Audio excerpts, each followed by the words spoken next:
భద్రాద్రి కొత్తగూడెం జిల్లా అశ్వరావుపేటలో అంగన్వాడీ కేంద్రాలకు ఎండ తీవ్రతను గుర్తించి మే నెల అంతం వేసవి సెలవులు ఇవ్వాలని, పెండింగ్ లో ఉన్న సమస్యలు పరిష్కరించాలని సిఐటియు జిల్లా ఉపాధ్యక్షుడు పిట్టల అర్జున్ డిమాండ్ చేశారు.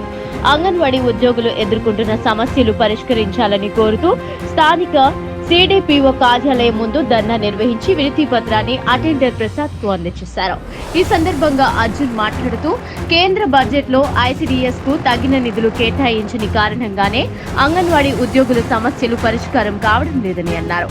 పెండింగ్ లో ఉన్న నెల జీతం, సమ్మెకాలం వేతనం, గ్యాస్ బిల్లులు, ఇంటి అద్దెలు, ఈవెంట్ డబ్బులు, ఆరోగ్య లక్ష్మి బిల్లులు, కిచెన్ వాటిక డబ్బులు, 5 సంవత్సరాల నుంచి ఆగిపోయిన స్టేషనరీ ఇవ్వాలని, ప్రాజెక్ట్ మీటింగులకు, సెక్టార్ మీటింగులకు హాజరైన సందర్భాలలో అంగన్వాడీ ఉద్యోగులకు టీఏడీఏలు ఇవ్వాలని డిమాండ్ చేశారు.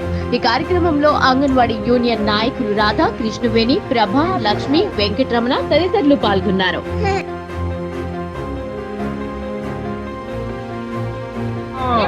ఇవ్వాలి అంగన్వాడీలకు 20,000 రూపాయలు వేతనం, ఇవ్వాలి పెన్షన్ 10,000 రూపాయలు, ఇవ్వాలి పెన్షన్ 10,000 రూపాయలు, ఇవ్వాలి అంగన్వాడీ కేంద్రాలు గ్యాస్ సెలవులు, ఇవ్వాలి అంగన్వాడీ కేంద్రాలు గ్యాస్ సెలవులు, రాష్ట్ర ప్రభుత్వం రూపాయల వేతనం, రాష్ట్ర ప్రభుత్వం 6,500 రూపాయల వేతనం, వర్ధిల్లాలి అంగన్వాడీ ఉద్యోగుల ఐక్యత, వర్ధిల్లాలి అంగన్వాడీ ఉద్యోగుల ఐక్యత.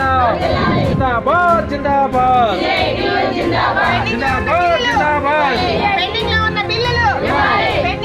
ఇంటి అద్దెలు, గ్యాస్ బిల్లులు, రాష్ట్ర ప్రభుత్వం 6,500 రూపాయల వేతనం, 10,000 రూపాయల వేతనం, పరిష్కరించాలి అంగన్వాడీ ఉద్యోగుల సమస్యలు, అంగన్వాడీ ఉద్యోగుల సమస్యలు, పరిష్కరించాలి బిల్లులు, సమస్యలు,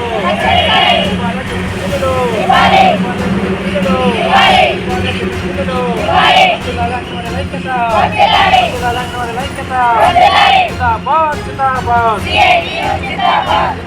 జిందాబాద్ జిందాబాద్ జిందాబాద్. ఇవ్వాలి మే నెలంతా యాసవ సెలవులు, ఇవ్వాలి యాసవ సెలవులు, ఇవ్వాలి అంగన్వాడీ సెంట్రల్ గ్యాస్ సెలవులు, ఇవ్వాలి అంగన్వాడీ సెంట్రల్ గ్యాస్ సెలవులు, ఇవ్వాలి అంగన్వాడీ సెంట్రల్ గ్యాస్ సెలవులు.